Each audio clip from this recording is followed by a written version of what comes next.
Her har vi så Mette og Tycho. Tycho, han er super bange for vand. Han er også bange for den lyd, som vandpistolen laver. Her har Mette bare tændt vandet, uden at ramme ham. Og det er nok, så han ikke synes, det er sjovt. Og her kan man se, at hun rammer ham, og det er bestemt ikke sjovt. Så går jeg i gang med at arbejde med ham. Mette har været vant til at vaske ham med en svamp, mens hun har ham stående bundet. Og det kan man jo så godt tænke sig selv, at det går ikke særlig godt. Så stille og roligt går jeg i gang med at arbejde med, at både lyd og berøring af vand ikke er farligt.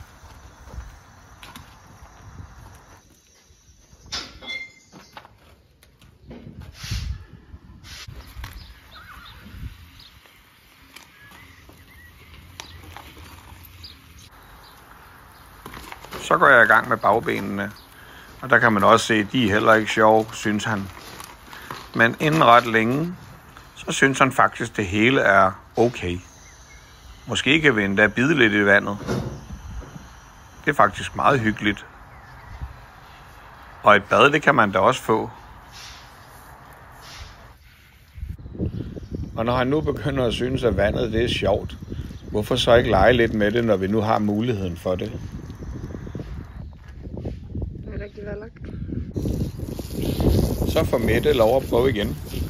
Og den her gang, så ser det jo noget anderledes. Han er lidt utilfreds. Han skal lige spørge, om vi ikke godt lige kan holde op med den her leg. Og når han har fået et svar eller to, så kan vi jo altid lege lidt med vandet igen.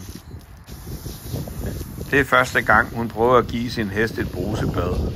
Og jeg tror bestemt, det ikke er sidste.